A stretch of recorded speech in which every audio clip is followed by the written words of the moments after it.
Hello and welcome to the ROKER RAPPORT podcast, where we talk about all things Sunderland, or as I like to call it, the most depressing football club on the planet.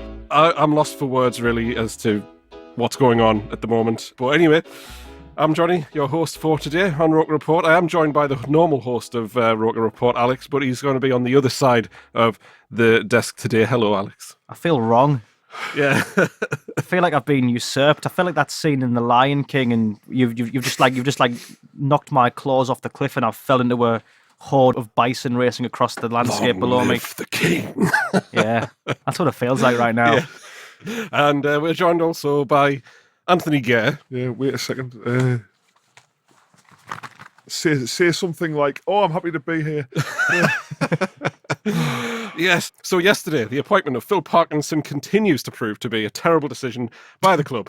And we are now 11th in the table, 11th in the third division of English football. Fell to a 1-0 defeat away at Gillingham, courtesy of a late Connor Ogilvie goal. You should never allow a defender that much time on the ball, by the way. Can I just say that? That was ridiculous. In case you've been living under a rock, keeping away from all Sunderland-related things, well done you. It's a wise decision. Congratulations. That's the second time we've played Gillingham this season. Both times we've lost 1-0. Wonderful. Really, really wonderful. Third time, actually. We drew the initial FA Cup tie. Oh, that as well. Oh, yes. Great. And we haven't conceded. Point being, we haven't beat Gillingham this season. Wonderful. But we're going to start right at the start of the week. We're going to go through things chronologically. Charlie Methven is leaving his role at Sunderland Football Club. He'll be stepping down next Thursday, as far as I'm aware. Still will hold a 6% stake in the club. He's the second board member to leave this season, along with Tony Davidson. Juan Sartori is back in the country now, so there is that, I guess. What that does, I don't know, but he's here. So, Charlie Methven, he said he was leaving for personal and political reasons, or political or business reasons even, because he works in a political environment. But do we believe what he's saying here? Well, no. Okay. Case closed. Next question. Yeah, maybe it is for personal reasons, but I'm sure there's probably more to it than just that, you know. The web's been spun, hasn't it? It's yes. There's a lot of debauchery. Yeah. I'd imagine there's more going on at the club than we all know about. It's so blatantly obvious now. Yes. And then someone sent us a picture of some Sunderland footballers enjoying a McDonald's and a Starbucks, and people absolutely fuming about it, Alex. I would like to get to that when we get to that, because in the interest, as Johnny says, of working chronologically, yes. If you bombard me with too many infuriating things at once, I am going to implode. Yes. So I suppose, to answer the original question, John, in a bit more detail, I think with Charlie Methven, business reasons and political reasons, as you've said there, are never going to be mutually exclusive. Ooh. They are always going to be intertwined. But do I think that the recent events have sort of reinforced his desire or his need to move away? I think absolutely. I think if there are family reasons behind him moving, I can understand that being the case. Now, I don't presume he's lying. I do think that there will be some truth in that. Yeah.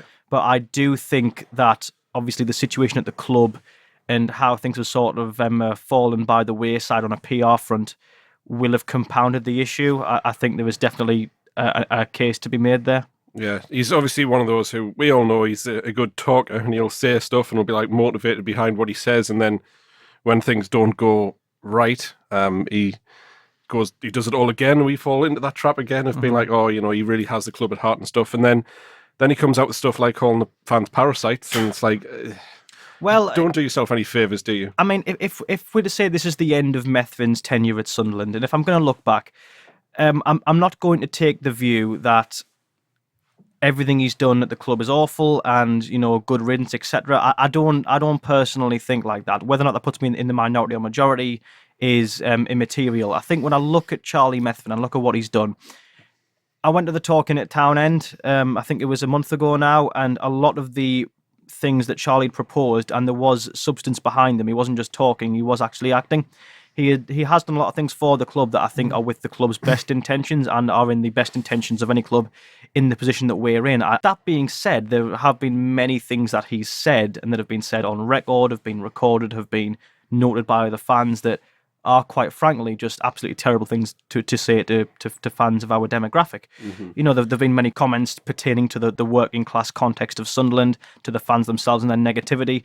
And I think a lot of that was very insensitive. So I think If a lot of fans are unhappy with him and those are their parting memories of him, then I don't begrudge them for that. I think sometimes you make your bed and you lie in it. But if I'm looking at it objectively, I think while things haven't gone swimmingly on the PR front, and I think it will end on a disappointing note, quite obviously, there's definitely been an attempt to take the club in the right direction. But ultimately, it hasn't all gone according to plan, and too much has been said to overshadow the good things that have been done, I'm afraid. Yeah, I think, he's ambitious, and that's no problem having ambition. Good to want to have.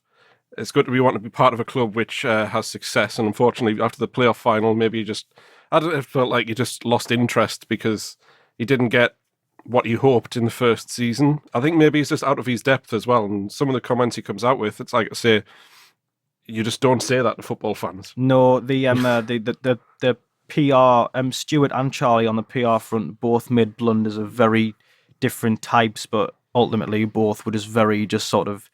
Obviously, with hindsight, we can see that they were terrible. When Stuart came onto Twitter and he was responding to fans who were having queries, he was arranging to pick up fans who, buses had broke down on away days. We thought it was fantastic. We thought it was a revelation because we'd had almost a decade of Ellis Short and his Stonewall, of just like no Nothing. fun. No, yeah. I believe it was. Martin last week said on the pod here that Short did 2 interviews in a decade, which is nothing at all. Martin Bain was infamously distant, apart from when he would flash his watch on the documentary. But when we first got Stuart on Twitter and on sort of like in the foreground of fan interaction, it was wonderful. But we soon realised, I think very quickly that when it became what was very much a double-edged sword. It was great when things were going well. We could see Stuart right there. He could dispel rumours like that. He could answer fans' questions immediately. He could really show how engaged he was. But then that works both ways, because obviously when things weren't going well, and he would say quite reactive and quite sort of like negative things back to fans who were unfairly criticising him, of course. But that being said, it's just not an image that a chairman of a club's definitely to promote. So with hindsight, we can see that it was probably best to not have him on Twitter at all, and to perhaps bridge the gap between fans and club in more professional and savvy ways. But again, this is a learning point for us as much as it was for him. But with Charlie, like we've already said, the issue is more so for him is that he would say things that were quite baffling at times, and we often thought, where on earth has that come from? I thought you were on our side here, Charlie. You can't refer to this being classic Mackem negativity or saying that we're parasites because pubs have decided to stream games. Obviously it's not legal and it's not right, but... classic Mackem negativity. Yeah. It's like, well, I think we're probably entitled to that negativity over the years. Don't you think we've been through enough crap, like, going through the Championship season, the Premier League relegation battles? I think we're entitled to a bit of negativity. Yeah, we don't need that, bottom line, isn't it? And it's, again, if you were to look back through, like Charlie Methven's greatest hits, as far as his quotes have gone, and then it doesn't make for very nice reading. A lot of them, there are things that have been said about the club about the fans of the club that are just downright offensive and are completely untrue. But again, he's gone now, so whatever happens now happens. So Anthony, how would you sum up his time at the club? Delightful. No, we've not had the best of times, have we? Regardless of whether it's under Ellis or under Charlie and Stuart. But I think with Charlie and Stuart at the helm, we've had a significant turnaround in sort of fans' interactivity, as Alex says. We went through a stage where the fans and the club were completely divided, like they are now, I suppose. But under Ellis Short, nobody knew what was going on at the club. He was looking to sell, and he wasn't dishing out money at all to the club. Whereas under Charlie and Stuart, everything's been a bit more translucent. But he has said a few ill-advised things, which turns it just baffles beyond belief. Seeing as he was the guy brought in for the PR guy, wasn't he? He was the guy who was brought in to make the PR side of the club look. Who ironically has been the one who said things that have been the dagger in the brass's coffin, really, hasn't it? But it's quite funny when you look at it, because it's almost ironic when you reflect, because as you said there, and what we had with Short and Bain, and all of the gang from back in the days. You had this like almost, but at the end, like a very like imperialist, disconnected view of like the men in the high castle, and then like the common folk who were hard done by what felt like an oppressive rule. And we went from that to almost having people who we were told were like amongst us, but then over time they've almost like morphed the club back into the disconnect because they realise that there are loads of issues that come with being connected. And I feel like almost at times I've almost thought, I don't know if Stuart and Charlie have the stomach to deal with the criticism that they're getting. It's almost like that. It's like Animal Farm, isn't it? I don't know if we've read that, but a bit of a the George Orwell thing. Sorry, I was thinking about the other film. No, it's almost that, isn't it? Yeah, it's like like we drive out Mr. Jones, we drive out Ellis Short and Martin Bain, pitchforks in hand. The animals reclaim the lands. Stewie and Charlie come in, but then over time, obviously, when they realise there are issues, it morphs back into what we had before, which I think really is where we're at now. We know Stuart's nowhere to be seen or heard from. Charlie's gone. I'm sad. I'm sorry to say, it's morphing back into a disconnect, and that's, we wouldn't really have seen this coming. I don't think they would have, but ultimately, I would have to point the finger at their naivety, I'm afraid. Yeah, or maybe I'm not afraid. I don't know. I would probably. I'd just say it states that the club's in a crisis. That he's walked out. That's it. Him done. He knows there's something else that is quite significantly going to hit the fan, and he wants away beforehand. That's just pure speculation and conjecture, but it just terrifies me that this bloke who was completely sold the fans when he came here. He says this is we want to make this club great again. Went all Donald Trump, didn't he? He decided he wanted to make everything great again, bring the fans back into the club. And all of a sudden, when things go wrong, he walks out. Keeps his stake mind, but walks out. Yeah, which is, I still don't understand that. But okay, yeah. And best of luck to Charlie. He has provided some good times for the club, as I say, maybe a bit out of his depth. The sort of the southern personality doesn't really fit with some of the northern football fans and the northern culture, and that's why some of the stuff he said didn't take that maybe in a way that he would have hoped. But anyway, off he goes.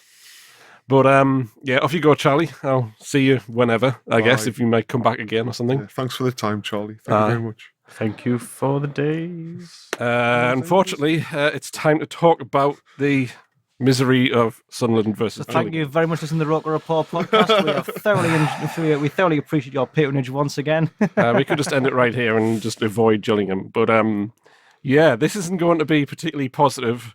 So if you don't like negative complaining and stuff like that, well, then you can tune out now. But let's do the 3-word reviews.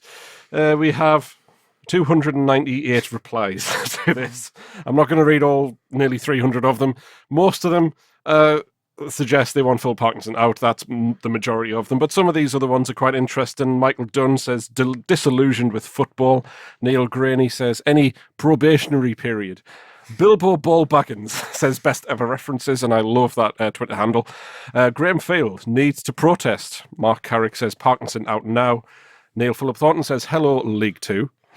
Okay, let's hope not. Adam Guest, underlying performance data. K. Yeneth, championship season vibes. I definitely agree with that one. And also, I think from Anthony, we had the one about he's got to go, is what you said. And I've got to say, agree with that one as well. So, yeah. If I make 3 really sad noises, can we count that as a 3-word review as well? Yes. This is Alex's 3-word review. I'm not going to. I've built it all up there. Yeah, well, I'm not. I was speaking hypothetically. I'm not really going to do that. Okay. Maybe I will at some point, and I just won't tell you I'm going to do it. I want to know your thoughts on the lineup, lads. We had this, John McLaughlin in goal. Okay, so that's not really anything weird. But then he has 5 at the back: McLaughlin, Willis, Ozturk, Flanagan, DeBuck. Led with Dobson, O'Nien, Mark McNulty, and Will Grigg. What a wonderful lineup that is. Anyway, 5 at the back. So please tell me, how did you react when you saw this team sheet? Well, I have to disagree with Johnny. I didn't see 5 at the back. I saw about 7 at the back when I read that team sheet. Well, yeah, I guess so. That was the most negative team, the most dire negative team I've ever seen any Sunderland team set up with. We have seen some infamously bad lineups over the years. We had the weakened team against Hull. We've had various others, but this takes the cake. What an absolutely abysmal side that is. I knew when I saw that team that Parkinson was setting up for a draw, a bloody draw away at Gillingham. We are a team that at the start of the season were touted for a potential 100-point season. And I know that Methven backtracked on that comment at the Talking at Town end. However, the fact of the matter is it was said on air for all to hear. How far have we come since then? How far down have we slipped? How much has our ambition disintegrated? Well, if you just look at the opposition, like last year, we played Gillingham twice, scored 8 goals against them. Yeah, we absolutely. I mean, I'm not going to pretend that Gillingham were a particularly good side last season, and they're not a particularly good side now. I think they're probably better off last year. They're a very pedestrian League One team, though, and they have been for a while, and that's no disrespect to them. That's just where they've been statistically. But we look at our team here, and I mean, for God's sake, that lineup, how many defenders do you need to play? How many good players, well, I say good, how many potentially creative players do you need on the bench? You can only bring 3 on. Yeah. You know, why are they all sat on the bench? Why are you setting up like that? Why are we now back to 5 at the back? We knew from the start of the season that doesn't work with the players we've got. We saw Ross try that. Yeah. It didn't work. He had all pre-season, and he had the first 3 games of the season to try it and try and embed it, and it was an absolute disaster. The players had no idea what they were doing. If they didn't know then, why would they know now when we've got a new manager trying it again for the first time with even more players who don't seem to get it? What on earth was the idea? A loss was inevitable. And that's the first time I've said that while being in League One. And it's an absolute damning indictment of just how far we've fallen. You look at this team and you think, right, we are not setting up, there is no creativity in that team. The only semblance of attacking capacity is from Luke O'Nien, who, you know, is not your most offensively oriented player in our system. You've got McNulty, who one, doesn't really seem in shape and 2 is injury prone, and Greg, who can't hit a barn door. So what, you know, you can put another bloke up front next to Greg, you're still lumping long balls to him with no creativity. There's still no one to work the ball through the middle and try and open a team up. Having said that, we did have a goal disallowed. Charlie White did nail the ball in from a Will Grigg assist. Yes, believe it or not, Will Grigg did contribute in a positive manner to an extent to the Sunderland team. Obviously, we didn't get the goal, and it would have papered over the cracks, as they say, from if we did get the 1-1 draw. The frustrating thing here is we have Ross Gregory on the post-match comments, head of football at GPI Media. We just had to see that set play through, and if we got a point, we'd have taken that all day. Pathetic. Utterly pathetic comment. I'm sorry, Parkinson, but that is an absolutely spineless, soulless comment to make. I don't care if you were brought in because you were the cheapest option. I do not care about any of that. Ultimately, you are here at a club that is aiming to get out of this division. I mean, yes, blah, blah, blah, we're a League One club, okay, we can happy clap all day on that one, say, you know, we need to just accept where we are. But ultimately, no, okay, we are a League One club, but we are aiming to be a club getting out of League One as soon as possible. Carry on the way we are. We will be out of League One into League Two. Yeah, well, I mean, you know, we thought gone were the days of relegation battles. No, they're still happening. No, yeah, because we can't. You know, that's 8 losses from 12. It's utterly pathetic. Still 1,000 to 1. We bet 365 to get relegated if you fancy it. Oh, hey, it's not a terrible shout. Make some maximum coin off it. Well, that would also mean that you'd want us to get relegated, and that's not what we want. So we're going to do that. Yeah, but I mean, taking it all day. This is Gillingham. Point all day at Gillingham. Wonderful. Oh, a point against Gillingham. That's great, that lads. A point against Gillingham. You know what? There's no other way to say it. Just a point against Gillingham. Are you having a laugh? A point against Gillingham. So, Anthony, what was your reaction to the team sheet anyway? Didn't ask. No. My reaction was just pretty much exactly the same as Alex's. Looking at it going, there was 8 defenders in that team. 8 players who will just sit back and hope for the ball. So you look at the team and he's set up for a draw, isn't he? I mean, there is no doubt about that. And the comments afterwards have stated that he is definitely set up for that draw. What can you say about that? I mean, the team itself are fully capable of getting the result against Gillingham. It's the managerial ineptitude of Mr. Parkinson, who seems to just have everybody sat behind the ball all game, and it's the fact that every time every time I saw Will Grigg get the ball, it was in his own half. He was sat like he wasn't getting onto the 40-yard long balls. He wasn't getting on the end of anything. And just we're all sitting there going, why is this happening? What is going on? Like going back to my 3-word review, he's got to go. He has to go. Yeah. There is no defending anything. The way this club is being run right now by that manager, there is no defending it. No, absolutely not. And I mean, I'm not normally someone who wants a manager out this soon. Me either. I'm not a knee-jerk reactor either. I would love, I always say, give him a transfer window, give him time to put his own team together. But we said this, Johnny. We said this on. Sorry, Alex. We said this on the last pod, though.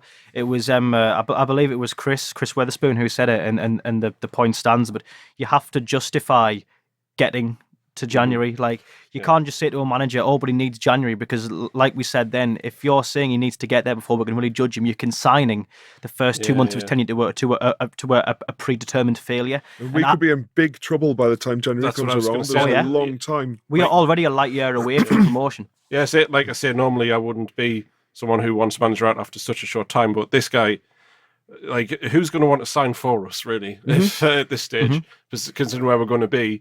And I mean, the Parkinson obviously is to blame, but the players as well, down tools.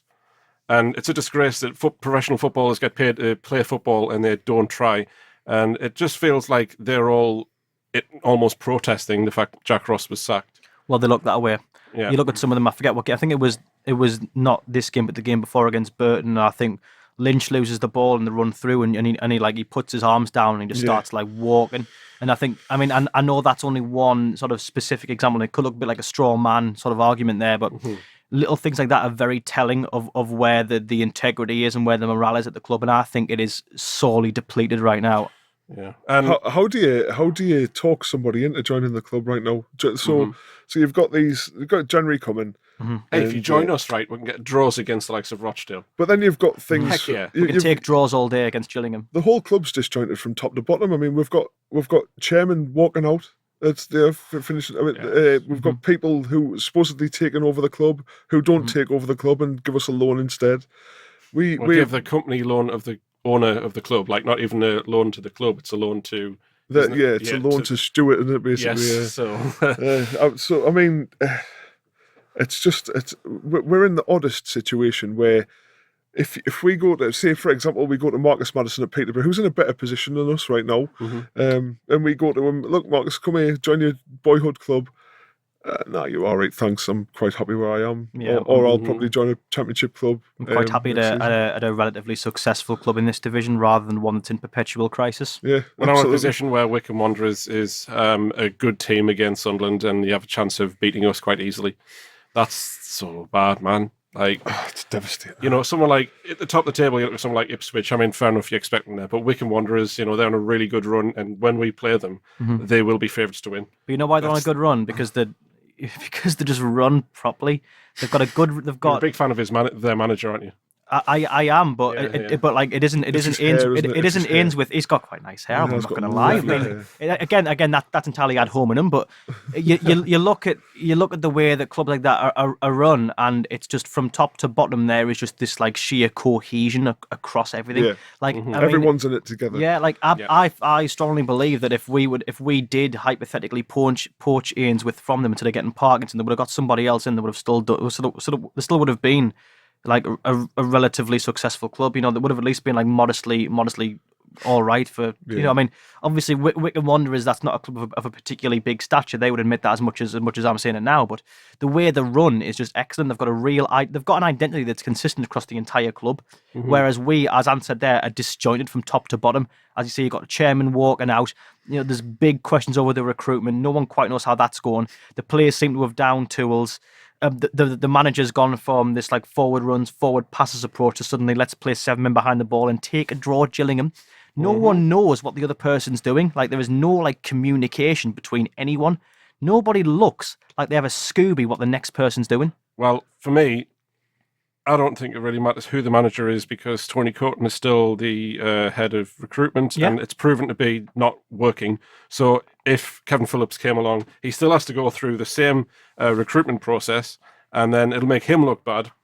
And that's the problem. So long as we still have the same recruitment, it's not going to get any better. And Phil Parkinson, as much as we'd want him out, they're not going to sack him. Like, they're not going to sack him unless he chooses to leave.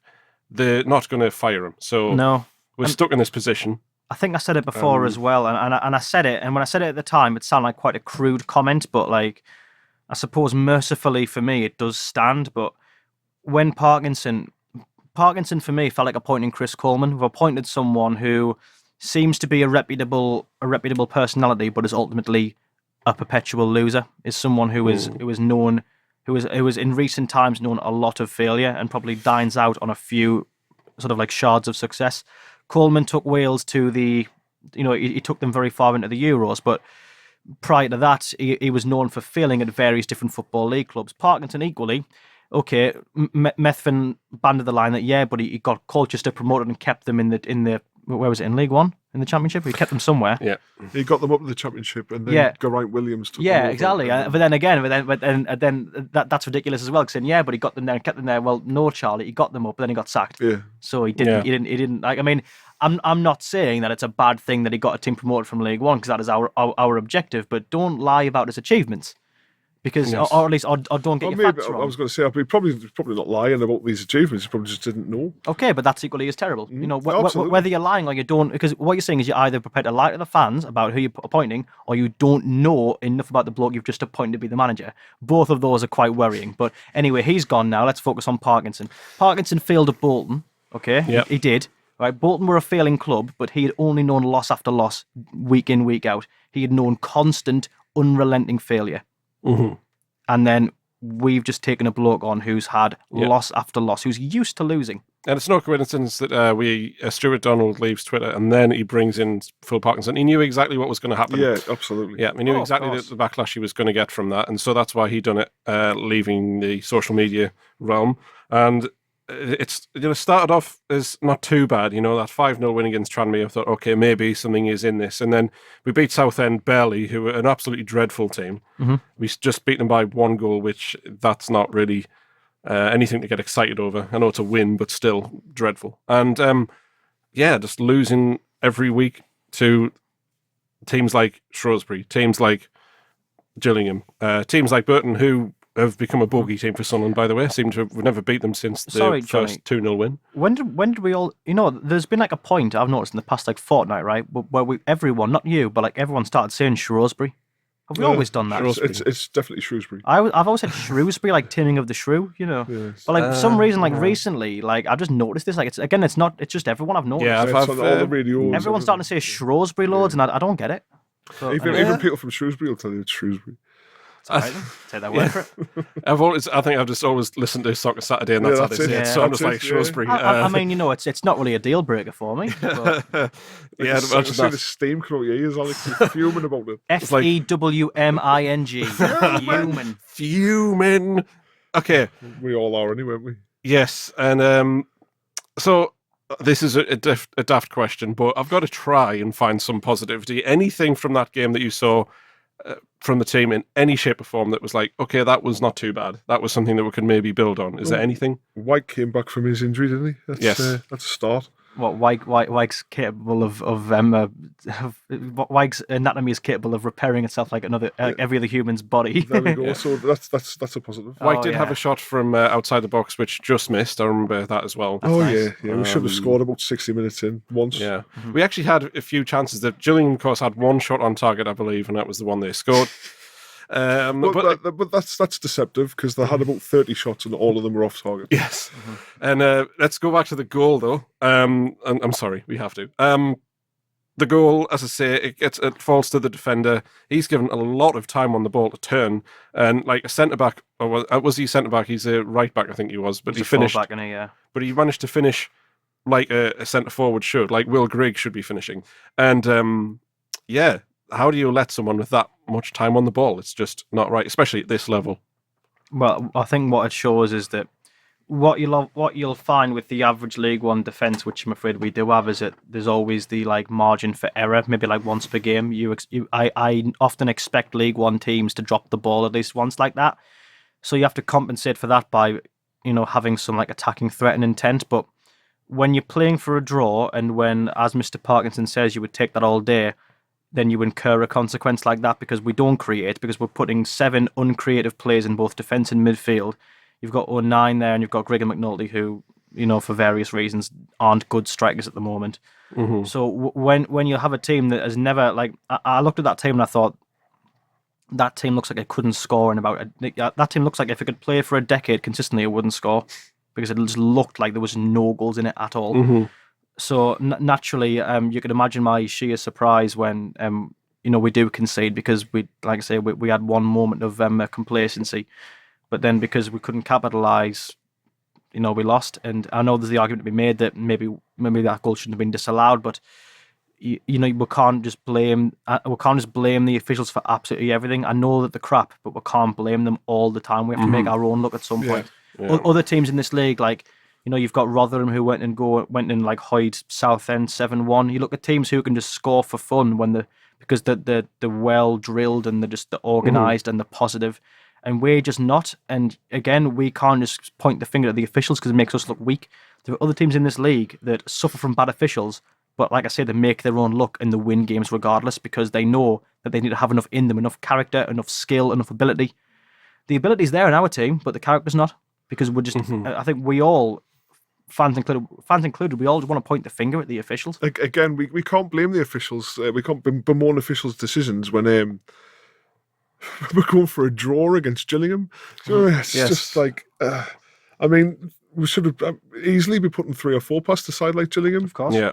What, like last season, you mean? Yeah, like last season. So then that, as I say, that's an indicator of how backwards we've gone. Yeah, absolutely. So, like, you would hope that they bring in this manager in the hope that, okay, so we obviously believe he is more capable than Jack Ross of getting us promoted. And so you'd hope that would mean better results, but we haven't. We've gone backwards. And so we're not going up this season, I'm sorry to say. And to be honest, it's probably not going to be very long till we mathematically can't get to the playoffs. So that's great, and that's why things need to change. But as I say, we need to change in the recruitment side of things as well as the manager. But until the recruitment changes, we're going to still struggle. Got a nice fun stat for you here, Johnny. Sorry, if you were to look at the form guide over the last 6 matches, which I believe coincides with Parkinson's tenure, we would be, if the season started with Parkinson, based on how he's been playing, would be 16th right now. Only 16th would be lower than that. we would be 2 points off the relegation zone. Okay, right. Yeah, that's about accurate. Well, that's depressing. Yeah, anyway. We're in relegation form, lads. That's the way it is. In League One. But the thing is, though, like 8 losses from 12 is relegation form. Yeah. There's no two ways about that. Yeah. That How have we been beat 8 times in 12? What's going on? That is bloody terrifying. Like, by the way, I'm happy to own when I'm wrong. When I saw Parkinson come in, I thought, I think we might do okay. I agree. But I'll own up to it. I was wrong. Clearly, all the people who doubted him, you were right. You were correct. Congratulations on being correct and correct on Sunderland being crap. Well done. You're obviously too much of an idealist to assume that things could actually become better. And at this stage, why would Kevin Phillips even want to come here? Yeah, exactly. Why would he want to? I mean, I know he loves Sunderland, but what would he gain? Because as you say there, he's going to have a failing recruitment team to obviously supply him with the players he needs or allegedly needs. He's taken the club at by far its worst point in history. The fans are already disconnected. The players' morale must be absolutely depleted. You know why? All you Sunderland fans who travel down to Gillingham deserve knighthoods. Every single one of you. Oh, absolutely. How on earth you guys? I mean, you still manage to consistently get to every single game despite what we're going through is very commendable, and I'm glad that we have supporters like yourselves there. But honestly, something needs to be done, and the people won't protest like in the terms of boycotting games. There'll be a small handful. Okay, we've got a small handful, but the boycotting games, it doesn't happen. Some football fans just don't boycott games, which I think needs to happen, but it won't. It's a testament to the brilliant support, I think. Yeah. If you just look at, we're going to look at some of the questions here from fans. We have one from 1973, Malcolm. look at all the Everton social media and see how Ferguson has lit up all the Evertonians with passion and desire to win, and they did. Bring back Kevin Phillips ASAP and stop the rot. We've been papering over the cracks last season and are in free fall. It's time to act now. Bring back Roy Keane. I mean, yeah, it's at the stage though. I mean, we look at that question there and bring back Phillips. But as I say, who really wants to come here? And I don't see anyone. If I'm going to play like devil's advocate as well with that, if the point that that person's trying to make, I believe, is that with Darren Ferguson, Everton have got someone who's galvanising the fans with like raw passion and energy. Yes. But like, I don't think Phillips is that kind of person. Like, if you ever listen to like how he talks and like carries himself, he's not. He's quite like reserved and calculated, a bit like Ross. And I mean, while obviously like the name and the figure alone, just like the sheer reputation, would galvanise the fans to an extent, he's not going to like be like roaring them on and rallying them. He would sort of like, he would do his job in a more like reserved way. So I think if that's what you want, and then you don't want Phillips for that, you'd want somebody else. You'd want, like Ant says, you'd probably want someone like Roy Keane, but that again, that's no, of course not. And then we have one from AJ Wallace or CT79. Could yesterday be a pivotal / historical day for a club long in the memory for us fans? Has it been any worse for generations? It was grim yesterday, and I can't see it improving anytime soon. I know we've been through relegations, 2 consecutive relegations. Was the championship season worse than this, or is this worse? Oh, this is worse. Oh, of course, this is worse because it's just Right. it's the same. You're losing loads, you're disappointing, but then the teams that are beating you are even worse than teams that beat you up there. Yeah. So yeah, logically, it's a lot worse. Even in a relegation battle in the Premier League, you're still playing the top teams in the country, and I guess, you know, I'd rather take that than mid-table mediocrity in League One. And if we're lucky, we'll get mid-table mediocrity at this stage. Yeah, at least in the Premier League. I remember, like we were saying earlier, weren't we, that when we got beat 4-1 at the time by Man City when Poyet was in charge. You know, at least we could applaud Aguero off the pitch because he was an absolute world beater, and you know you were getting beaten by a quality team. Yes, but you know now you're getting beaten by Peterborough and Wigan and Gillingham and Scunthorpe in the Checker Trade Trophy. Yes. Do you think his job is unattainable? Asks SAFC Mackham 73. What does that mean?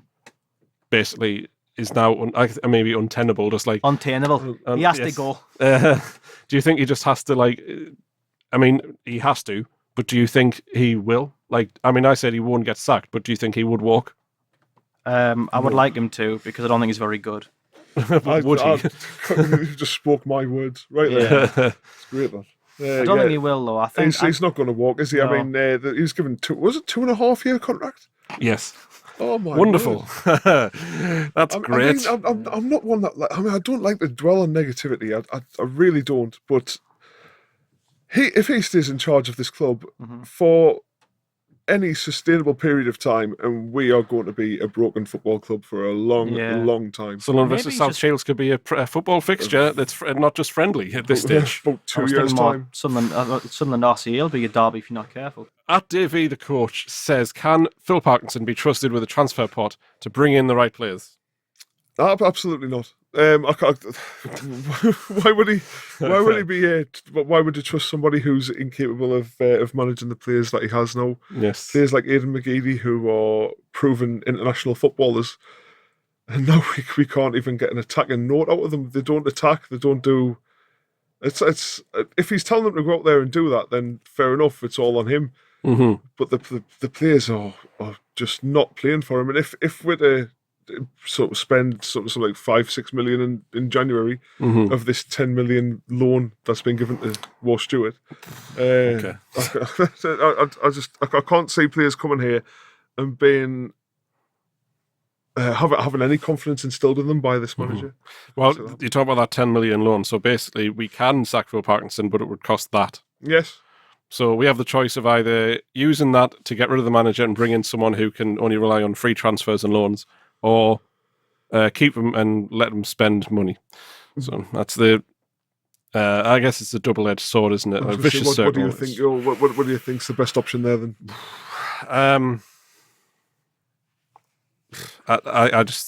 I really don't think, as I say, with the way the recruitment's set up, I don't really think it makes a difference. No, I agree. I don't think there's. I think complete overhauls in need of all the stuff there. Basically, we've got a losing mentality, which has remained throughout the whole club. Yeah, I think one question actually we're going to go on to here, which is quite fitting at this stage.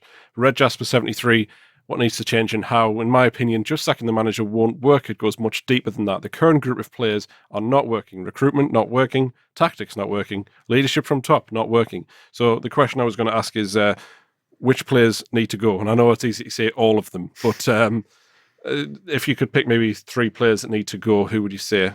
McGeady, Grigg, and I would agree with them too.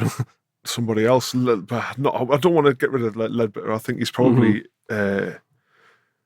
he's probably a really good force in the dressing room. Tom Flanagan. When things are going well. I don't even mind Tom Flanagan. Well, I think he's dreadful. But I'd say Grigg and McGeady for certain because of wages and whatnot and things that locks up. Yes, sort of unlock sort of wage budgets and things like that. Get them out of the club. They're obviously detrimental to the team that Parkinson's trying to send out there on a Saturday now. I think Will Grigg, as you say, and McGeady needs to go. Now, Will Grigg, he'll go somewhere else and he will score goals because 100%. He'll play the right style. And good for him, great that he's getting to do what he enjoys. But it's not working here. And we continue to persist with a player which the system doesn't work. So just get rid of him. If he does go and score goals elsewhere, then that's great for him, but it's nothing to do with us. And it's clearly never going to kick off here for him, unless we bring in a former Wigan coach who knows how to play him. But other than that, yeah, may as well. I'm so depressed. Yeah. And McGeady, again, he is someone who clearly is not happy with Jack Ross being sacked. Because I felt he played much better. He played well under him. I think it's the best we've seen him play for Sunderland. I don't think he did.